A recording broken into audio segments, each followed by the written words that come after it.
Good afternoon, everyone. How are you guys doing today? Good afternoon, Chuing. Good afternoon, Sivlan. Hi, Polip. Good afternoon.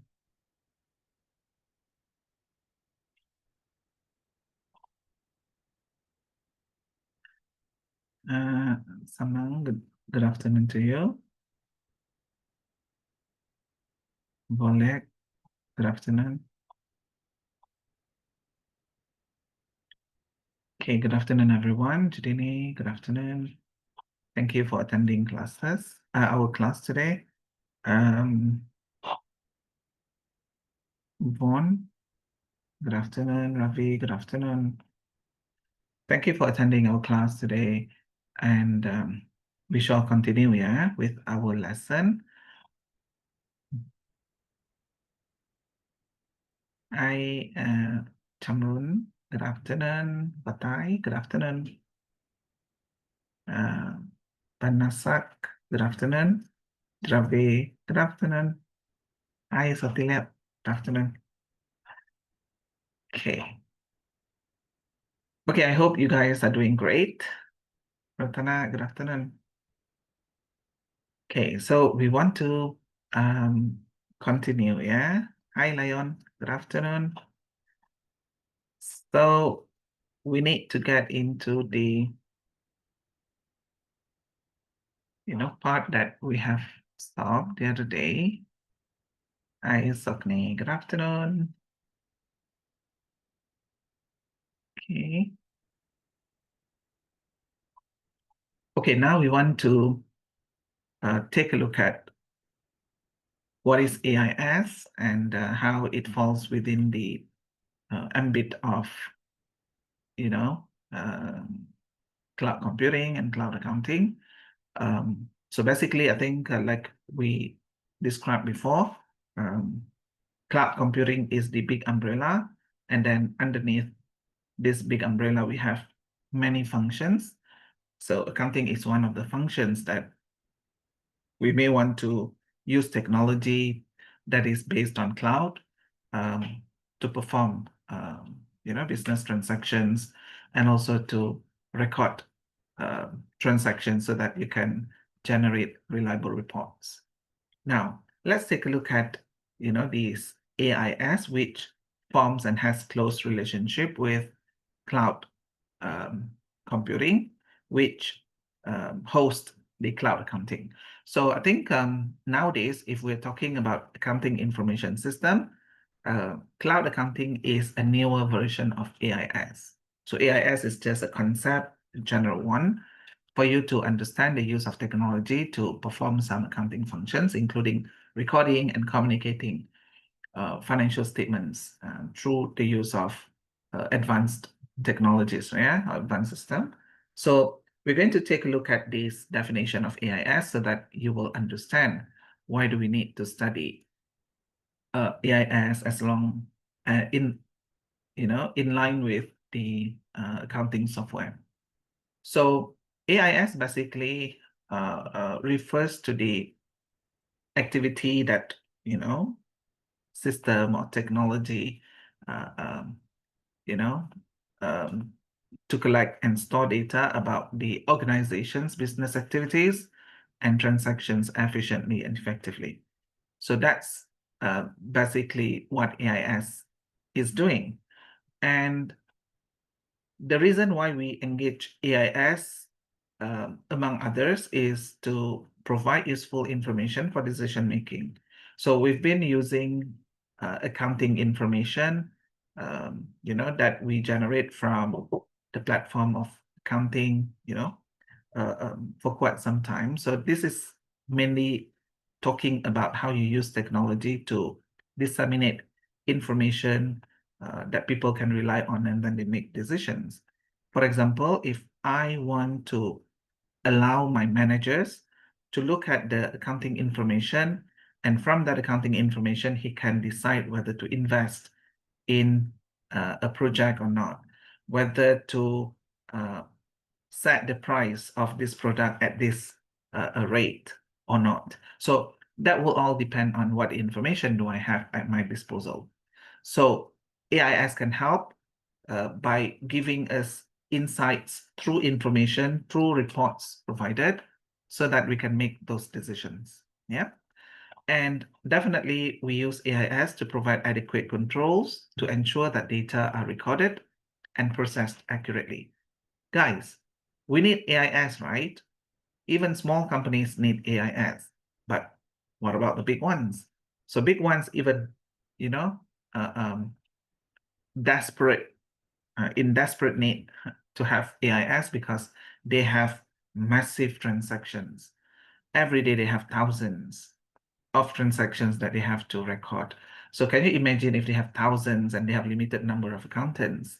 Will they be able to manage transactions if you don't have AIS? And the AIS now is more automated because you can scan documents, and from the documents, they can, pick up some of the data, details, and then record in the system automatically. So we have got the different versions of AIS from the lowest, uh, you know,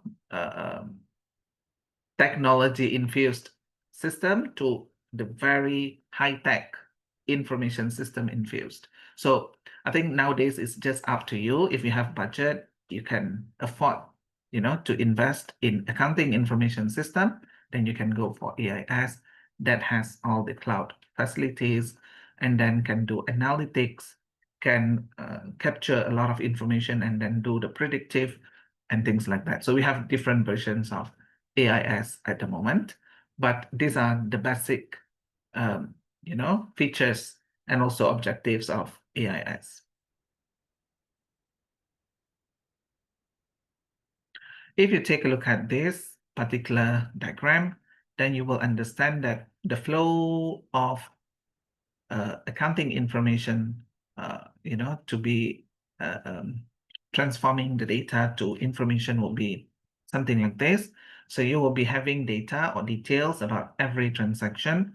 So if you have sales, so the data or details that you have for sales will be the date of the sales, to whom you sold the items to, what else? The figure, what items or what product have you sold? Did you give any discount? Which address to send this product to? So these are all details and data that you need to record in the system. So once the system gets all the details that you have already supplied, it will populate, it will process, it will store these details, and then post to the relevant ledgers and journals, and eventually you're going to generate information through reports. So if you want to see how much is the profit of this particular business, then you can just go to the report and then select the menu profit and loss account. So in profit and loss account, you will see the statement will have items called revenue or sales, and then you will have the presentation, how you minus the cost of goods sold, and then from there you get gross profit, and after that you add other revenue, you minus other expenses, that will give you the total net profit. So if your expenses more than your revenue, you get loss. I'm not asking you to get loss, but you will get losses, okay? I mean, the figure that you get from the performance of the company, so it will be like not so encouraging, yeah? But if your revenues more than your expenses, so definitely you're making profits. So most business, they want to see if the company is generating money. That doesn't mean that the company is making profits. So that's why they need to have this profit and loss account presented or prepared so that they can see, oh, our expenses too much. Then maybe, the company can suggest to cut certain costs or maybe to avoid certain unnecessary costs, and also to increase revenue through promotion and so on and so forth. So actually, accounting information system is going to suggest a lot of things, will make the management to think how best they can improve performance. Maybe you are profitable already, but maybe the profit is too little, or maybe you can achieve more, you think, then you can have many strategies to be adopted. But we can only do these strategies or maybe pursue or plan for strategies if we have facts and figures. Where do we get the facts and figures from? We get from accounting information system, the system that can provide all sort of information and report so you can make decisions. Is that clear to everyone? Do you have any questions so far?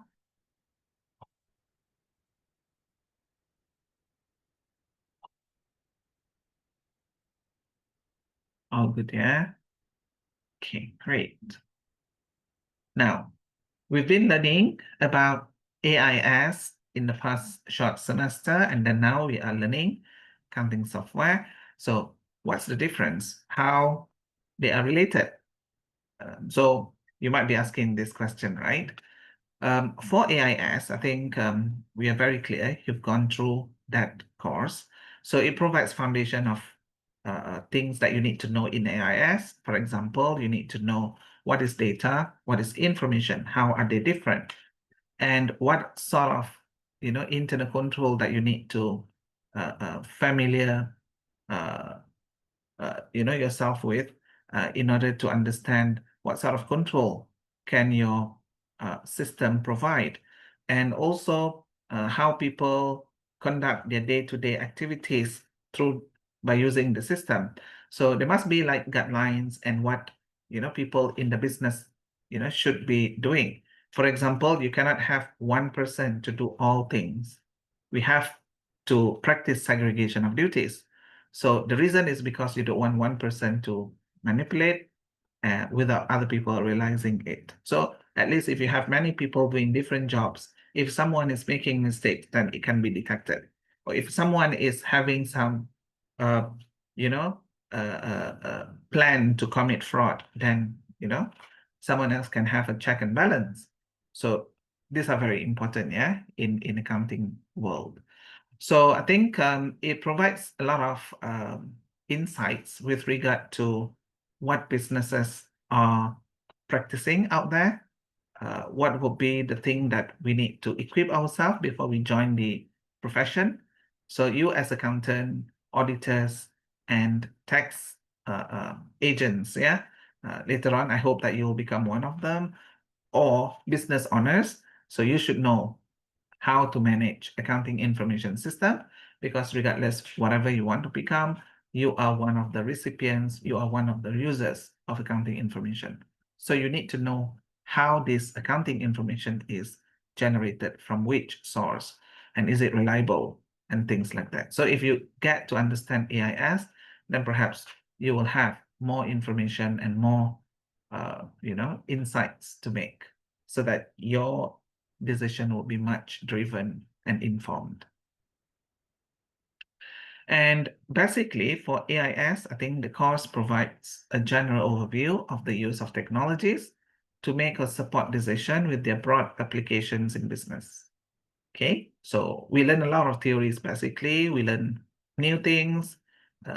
If we have this situation, what will happen? Your internal control, a lot of frameworks that we learn.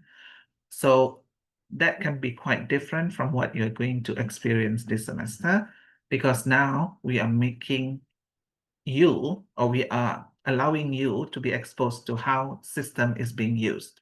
So it's a practical hands-on, course. So this hands-on course will have an objective to get, um, you to know how to use a system so that you can perform accounting functions, make decisions using whatever outcomes or reports coming from the system.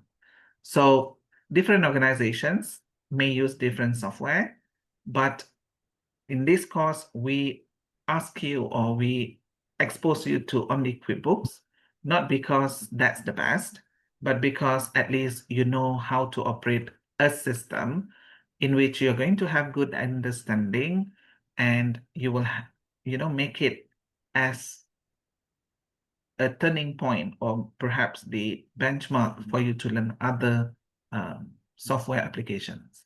So let's say if you are now learning QuickBooks, and then later you join the profession, and your company or the client that you're working with, they're not using QuickBooks. Is it a problem? No, but at least you know how a system works and how the accountants prepare the financial statements using whatever system, doesn't matter, but eventually they're going to turn all the data into information and reports.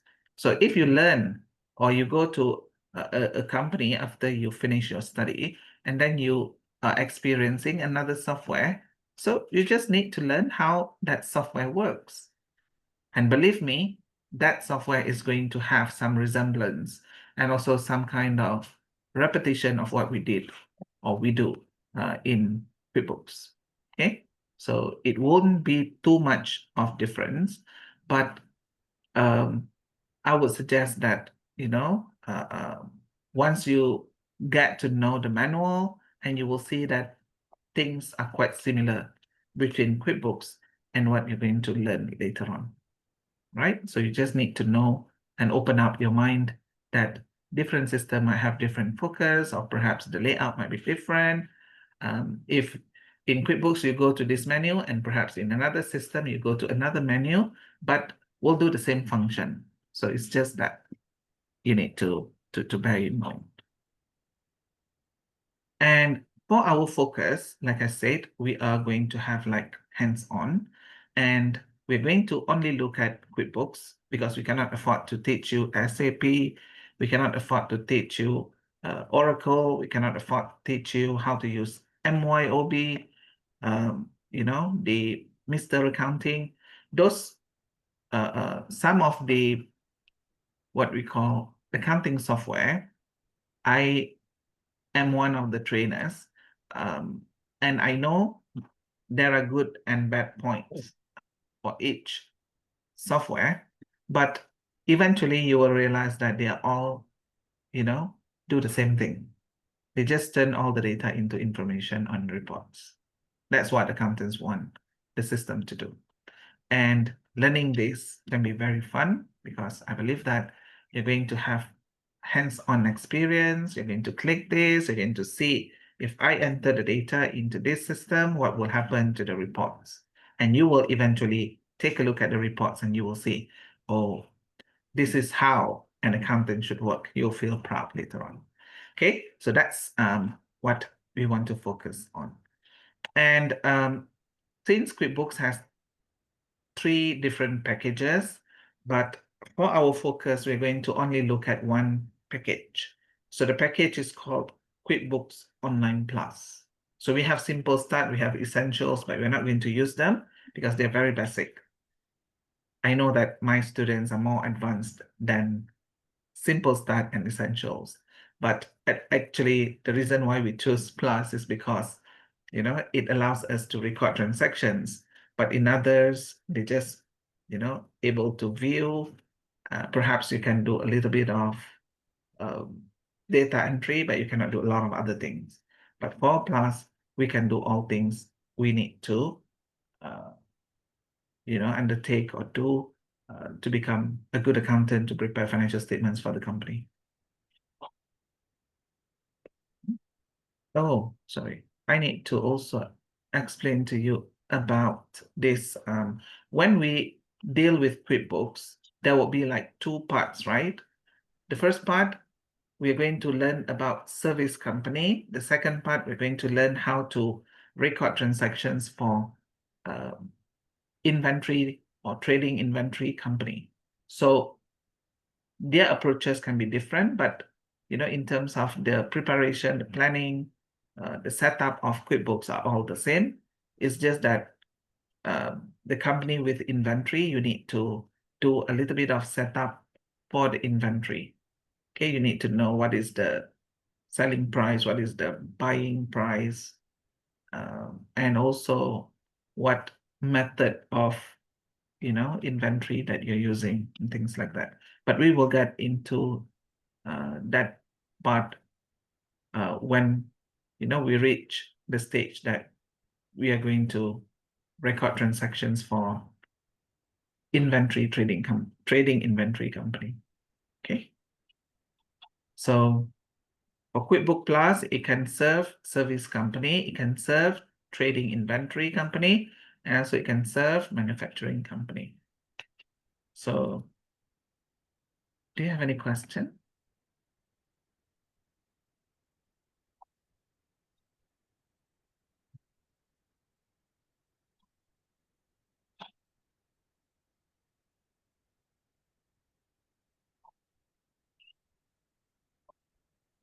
Okay, no question, eh? So I hope everything is clear. Okay.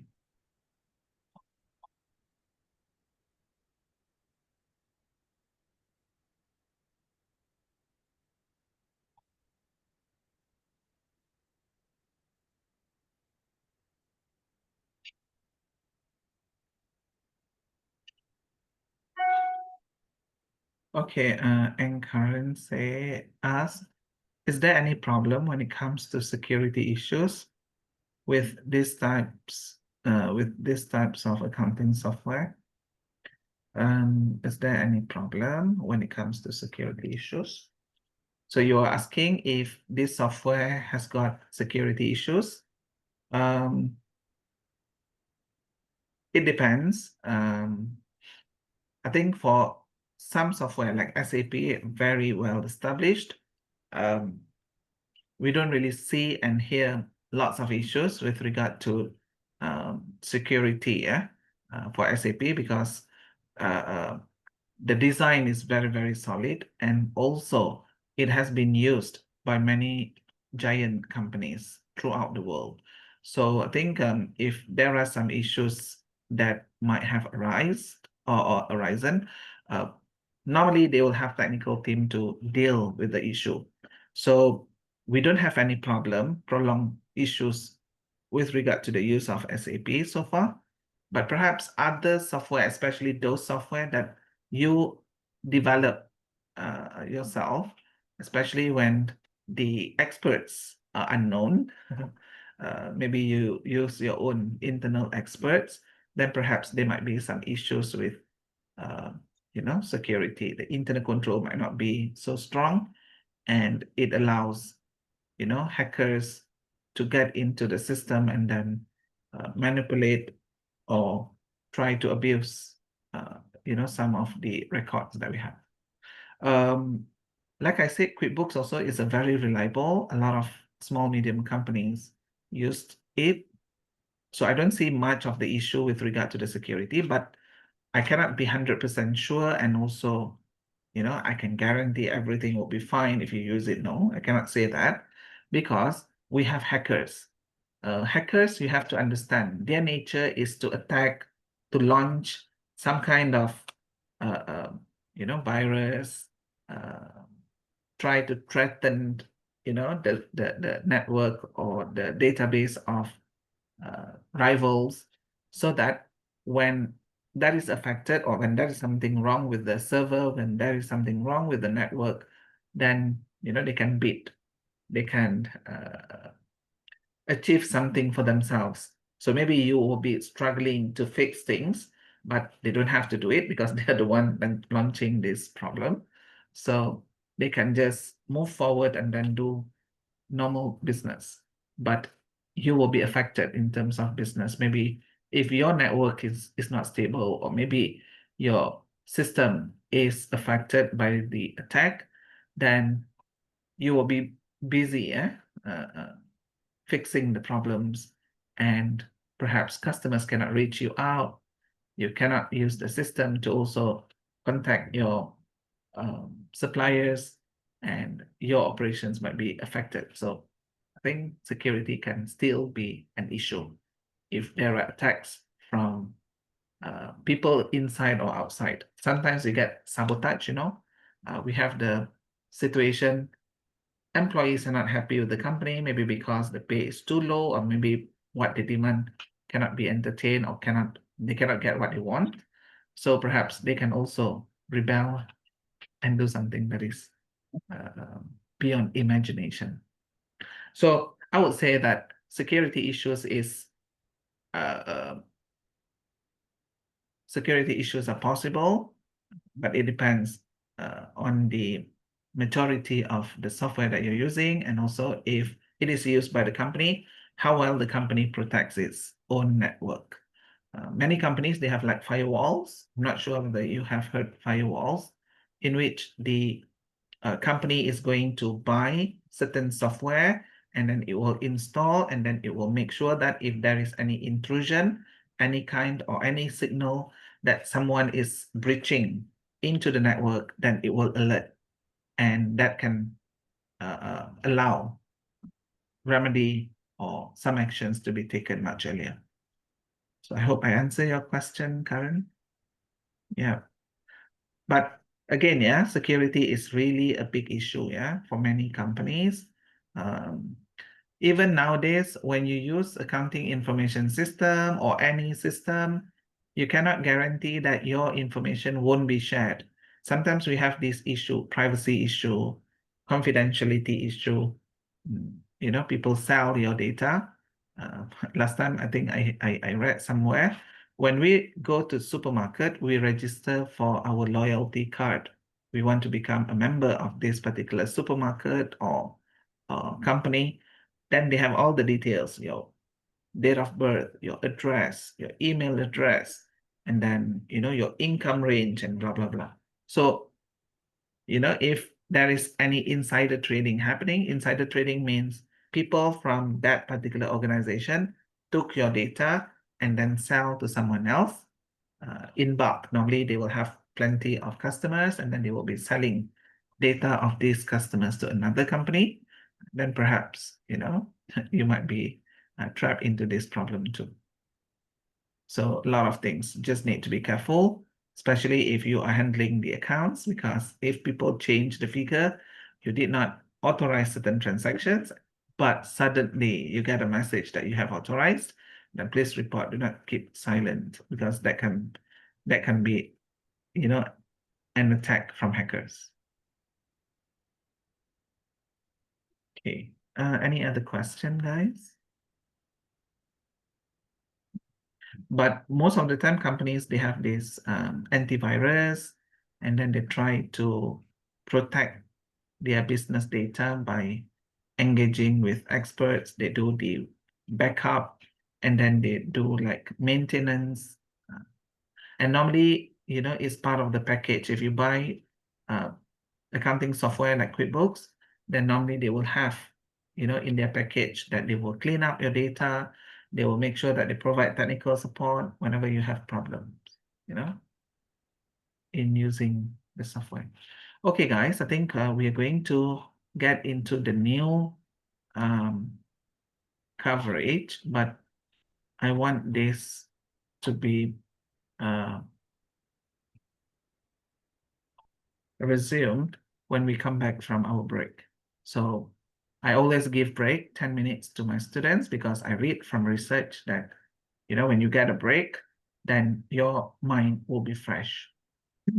But if you keep on continuing with the lesson, then you cannot concentrate, even though I see that you're very, very attentive, but sometimes your mind is in somewhere else.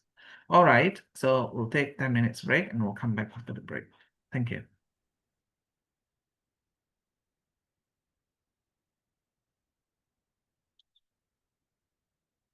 Rồi, rồi, clear rồi.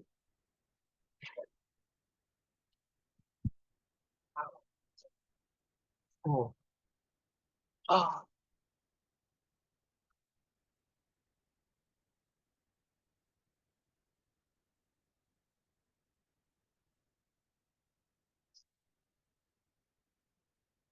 Có phải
Okay, guys, welcome back.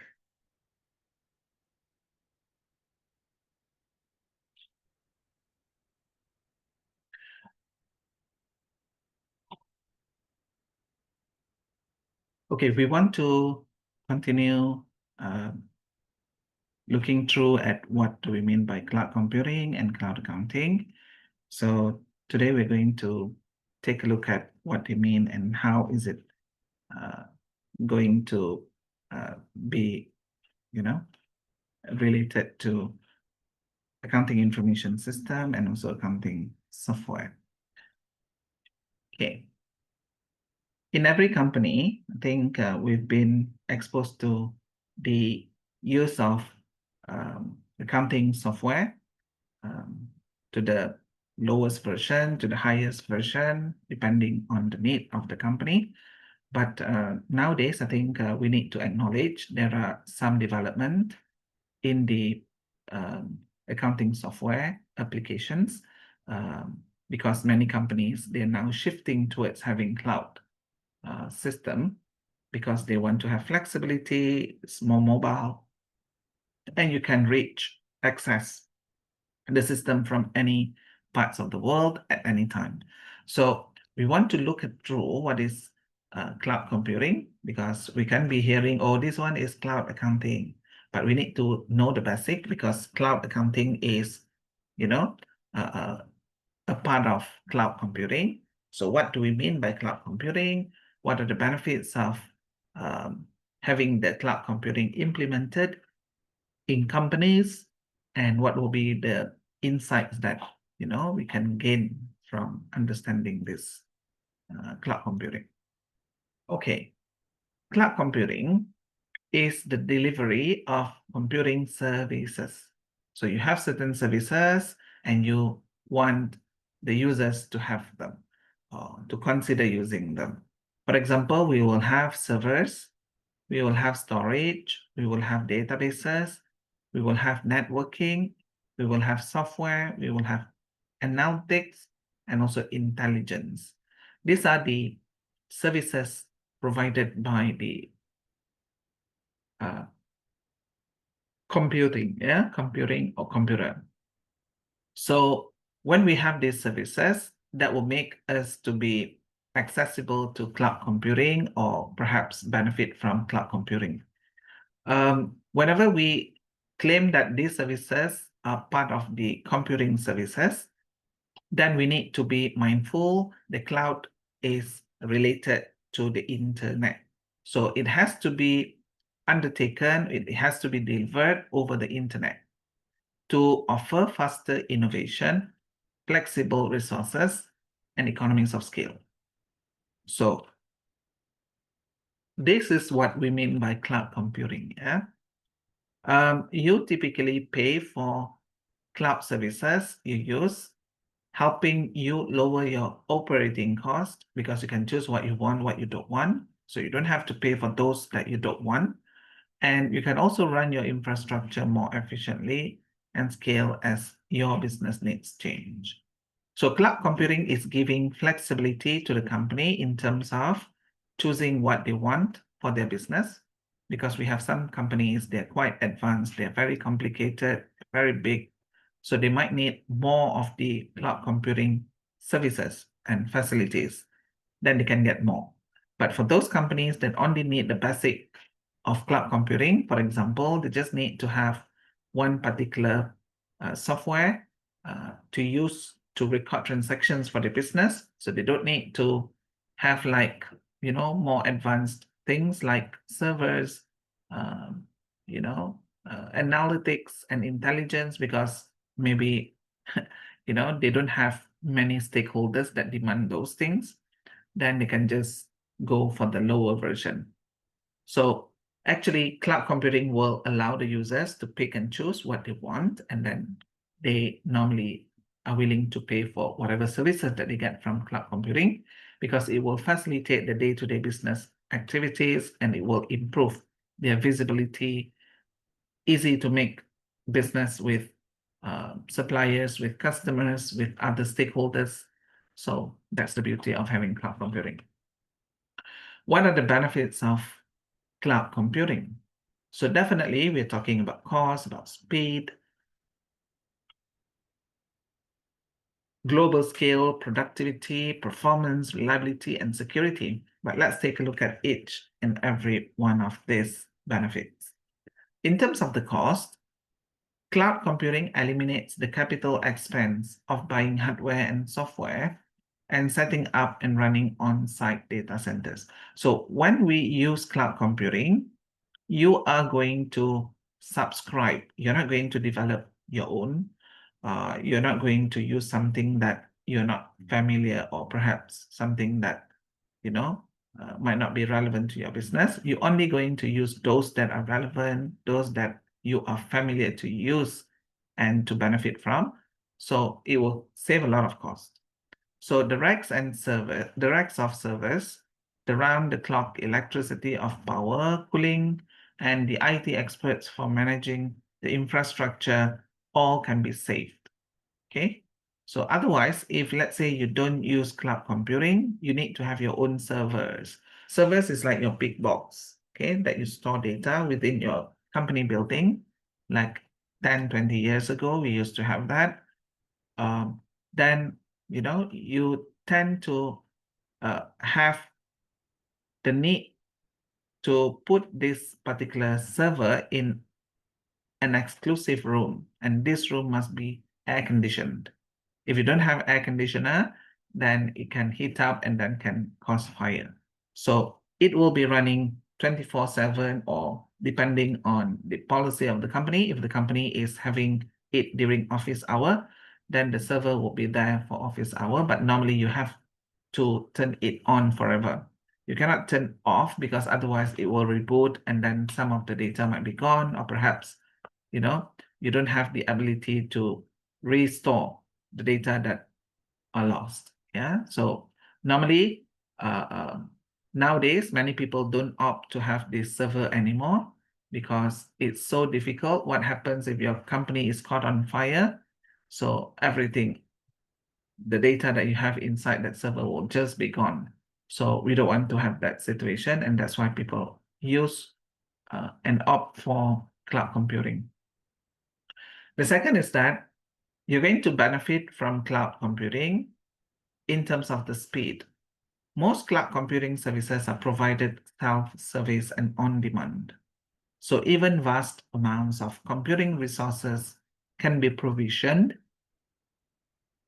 within minutes, so very fast, typically with just a few mouse clicks, giving businesses a lot of flexibility and taking the pressure off capacity planning. So when you use cloud computing, if you want to upgrade, if you want to save, if you want to do whatever, then it will just immediately help you to do so, okay? Because it is directly connected to the internet, and this internet is going to update the server, the cloud server, almost instantaneously. So the speed-wise, we don't have problem, because cloud computing is like real-time system that keeps on updating the cloud server. And another benefit that we can get from cloud computing is that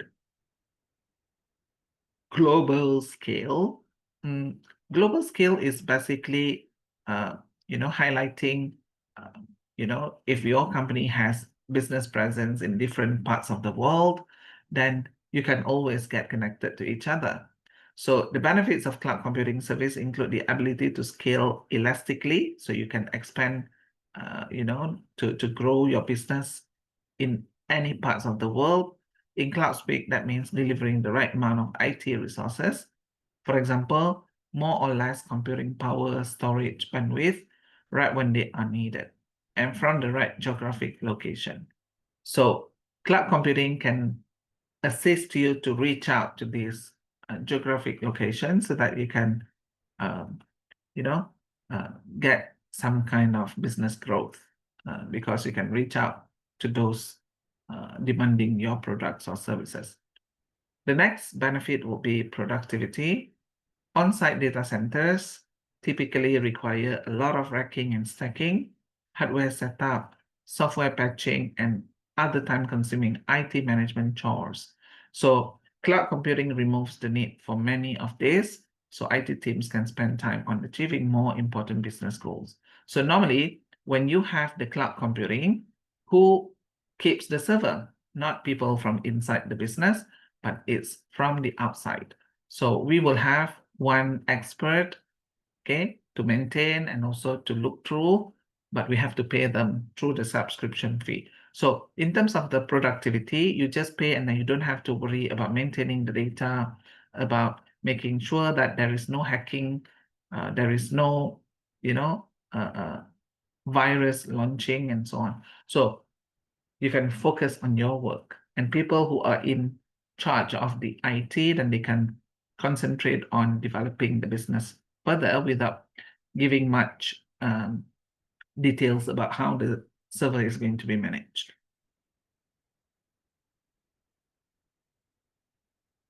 The next is cloud computing. In terms of the performance, is quite good. So the biggest cloud computing services run on a worldwide network of secure data centers, which are regularly upgraded to the latest generation of fast and efficient computing hardware. So definitely, you will have the benefit over a single corporate data center, including reduced network latency for application and greater economy of scale. So if you're using cloud computing, then you will be able to reach out to much broader market, and you can upgrade to the latest generation, the version, that your cloud computing is having, and it will give you further benefits to reap out the good promises made by the accounting software. And the next one is that reliability. So cloud computing makes data backup, data disaster recovery, and business continuity easier and less expensive, because data can be mirrored at multiple redundant sites on the cloud provider's network. So basically, using cloud computing is quite reliable because it can back up the data, it can just recover, it can just make, the business to sustain in its position for a given time, because we will have a lot of things to be mirroring the thing that we have achieved good results and achievements. Yeah. So that's under reliability. And the last one is that you will have security. Many cloud providers offer a broad set of policies, technologies, and controls that strengthen your security posture overall, helping protect your data, apps, and infrastructure from potential threats. So we have the cloud computing because cloud computing is going to be managed by experts. So they got some idea how cloud computing, works, and what sort of technicalities that they need to pay attention to. And most of the time, cloud computing is secured. So you don't have to worry about, oh, if I keep or I record this transaction, then it will just go missing. Things are going to be lost and so on. No, because security-wise is quite good. Though we have other security concerns that I'm going to discuss later. But these are the benefits, yeah, of having cloud computing. Any questions so far?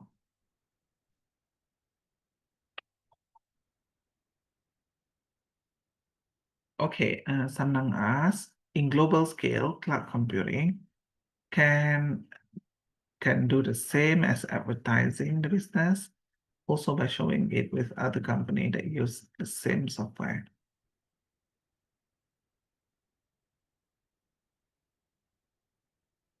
Cloud computing can do the same as advertising. Cloud computing, do you mean that cloud computing can advertise business, and what sort of collaboration this business is having with another one? Oh, okay, cloud computing can Cái này deal. là cái gì?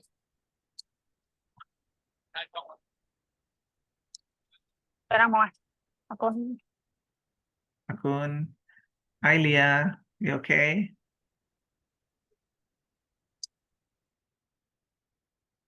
All right. Okay. So, thank you for the question, yeah, Senang, Dara.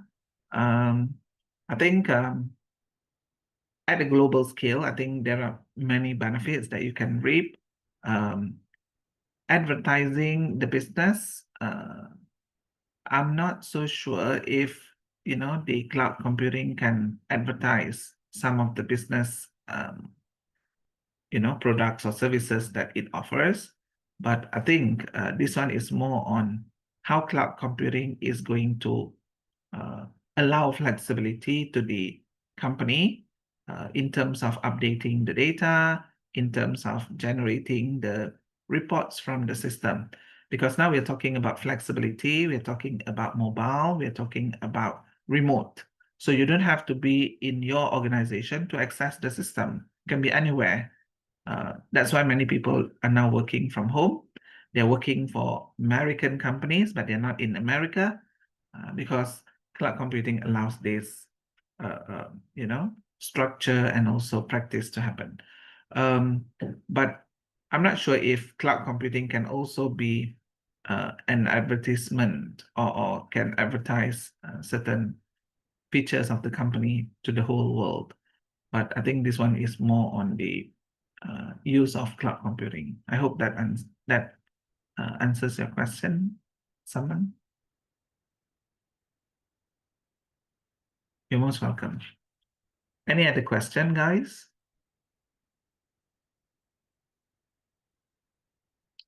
Okay, so to wrap up, I think these are the benefits that you can see in summary. So we have cloud computing able to do the backup and restore of data easily because every time you enter records or transactions into the system, then the system will auto-save. So let's say if suddenly you have power, out of power supply, do you think that the data will be just gone? Actually, they have like the disaster recovery plan. They have like auto-save feature. So these are all helping companies to have, the right records in the system without, you worrying about this data might be gone and all. And improve collaboration when you have the cloud computing. I'm not sure whether that also part of Samnang's concern just now. If you're talking about having this cloud computing, you can connect to many audience throughout the world, then perhaps yes, because we are not talking about having borderless business. So borderless business, your customers are not from Cambodia, from Malaysia, it can be from other parts of the continents too. It can come from Europe, it can come from Australia, it can come from New Zealand, it can come from Middle East. So these are all improving the collaboration because people from afar, they can access your system. Customers can buy products by going through your system, can order through online and things like that. So that can improve collaboration. And of course, excellent accessibility, low maintenance costs. You don't have to spend on developing your own software, having a big server and so on. So you can keep that to the minimum. And also the low maintenance cost is also part of the reason why many companies opt for cloud computing. Mobility is quite flexible, and then services in pay per use. So you only pay for whatever things that you use. If you don't use, then you don't have to act or opt to pay. And unlimited storage capacity, and also we have data security. Okay, so those are the things that we have already discussed. Any questions so far? Now, here we are talking about the differences between cloud software and desktop software. Okay, cloud software means it uses the cloud computing, but desktop software is something that you don't use cloud, but you use the network within the business. So we call that as local area network. Local area network means you cannot access, you know, resources outside of your business. So you can only exchange information within the business because it is not connected to the wide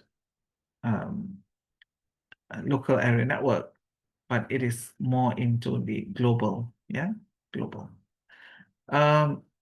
Accessibility for cloud software, you can access from anywhere, anytime, provided you have internet connection. And for desktop software, accessible without an internet connection. So you don't have to connect to the computer in order for you to operate the software. So that's desktop software. You can work offline. But for cloud software, if you don't have internet, you cannot do the work. The second is that users. Cloud users, they have multiple users working in the same account at the same time. So without being in the same room or even static. Okay, so meaning that you don't have to be in one place, but you can be elsewhere, but you're working together at the same time. Meanwhile, the desktop software, it only allows single access. If someone is accessing using that ID and password, the rest cannot access. So you could lose all your data if your computer crashes or is destroyed. So please handle this with care, because we don't want you to have a lot of updates and backups when we have already trashed out the cloud computing. And security-wise, for cloud software, it allows access to almost everywhere. Just need to log on with your information. But for desktop software, data entry is done manually. Okay.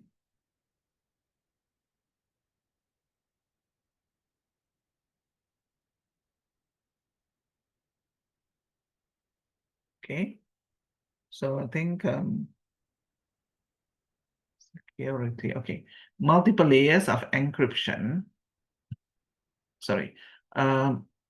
In terms of the users, cloud software allows multiple users working using the same account, at the same time, even without them being in the same room or even state, So then they don't have to be in the same place, in the same region. They can be anywhere. But for desktop software, it only allows single access. If that person is accessing the system, no one else can access at the same time, at the same place. So it's only meant for one person. Installation-wise, cloud software, we don't have any installation needed. You don't have to download or use the CD to register or to install anything, but you just need a browser. But for desktop software, there is a need for you to install and update manually. The next is the updates and backup. In cloud software, you can automatically update whatever transactions that you have entered without you clicking any save, because it's an open access, and but it is restricted to only users with ID and password, definitely, but it will save whatever things that you enter into the system. Okay.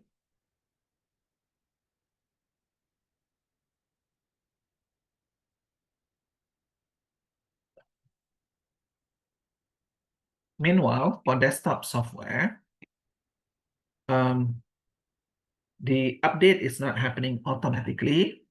You need to manually update. And you cannot back up automatically using the software, but it has to be backed up manually. So you might lose data if your computer crashes or destroyed. Okay.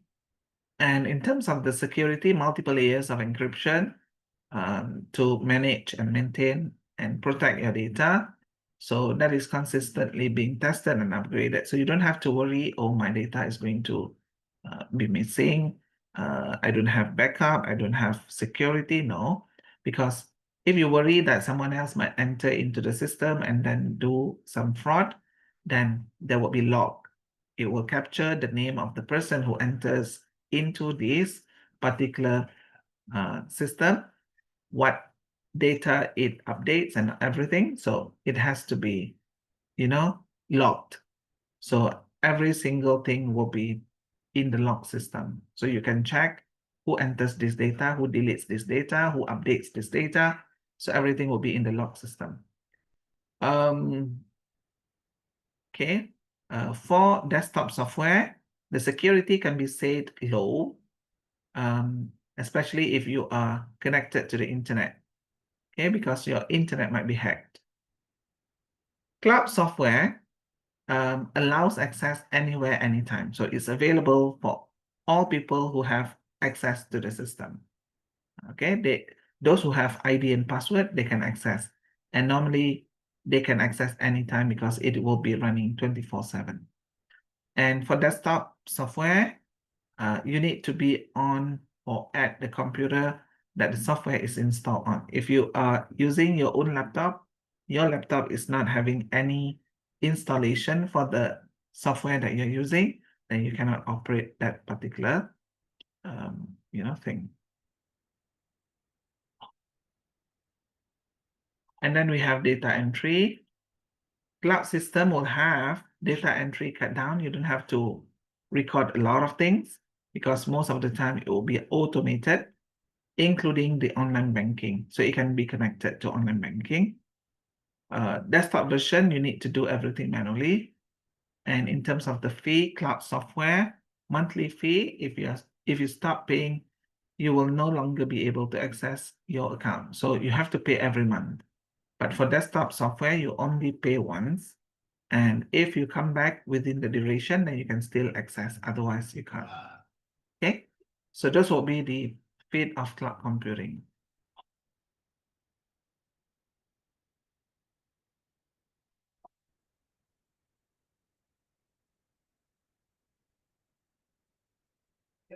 Okay. To understand cloud computing better, here is the thing that you need to, focus on.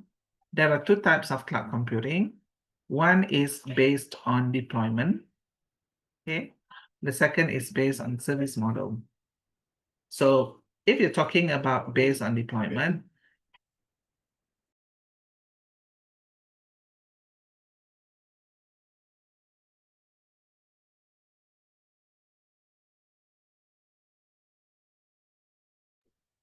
so we have the based on deployment, we have private, public, and hybrid.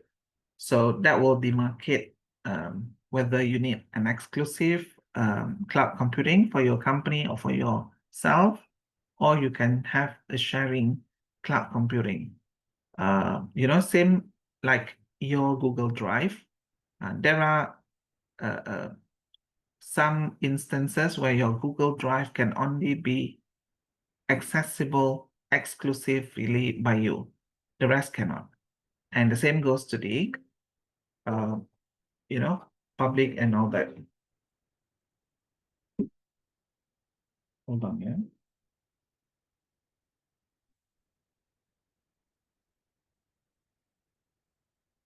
And also we have the, type of cloud computing based on the service model. So service model, we have the infrastructure as service, and also we have platform as a service, and then we have the software as a service. Since these two types of cloud computing are very important, now we have one class activity, class task that I want all of you to get more information about this cloud computing. So what do we mean by, the first type, which is based on deployment, public, private, and hybrid, and the second based on the service model, IaaS, PaaS, and SaaS. So I want you to have access to the any resources, and I want you to work in your group and then find out what do we mean by deployment, public, private, and hybrid. What do we mean by the service model, IaaS, PaaS, and SaaS. Can I give you like 15 minutes and you try out and then we see if your understanding is correct. Okay, can I ask all of you to get into your group or to your friends? Then please, try out to find what do we mean by public, private, and hybrid deployment, and what do we mean by IaaS, PaaS, and SaaS for this service model. Okay, so 15 minutes from now.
Okay, thank you, Police. Yeah, I think we need to decide who will be the volunteer to, present this class task.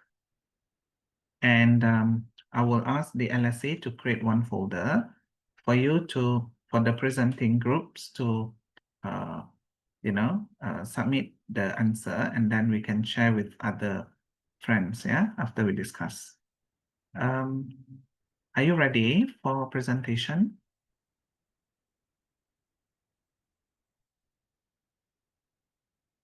Or do you need more time? Or do you want to present it in our next class then? Because we can always do in our next meeting on Saturday, and then we can finish off with another topic before we get into, okay, Safe Chuang. All right, okay. So if you want to present in the next class, then that's okay. I think that's all for now. If you have any other questions, please feel free to ask. Otherwise, okay, see you on Saturday. Thank you very much. Bye-bye, everyone. Take care. Bye. Can we have like two groups to present when we meet next? Not every group, only two groups. So can I ask the class rep to identify two groups for presentation? Yeah. Okay, Polly, it's your group. And also Safe Chuang. All right, thank you. So two groups. Thank you. Bye, everyone. Take care.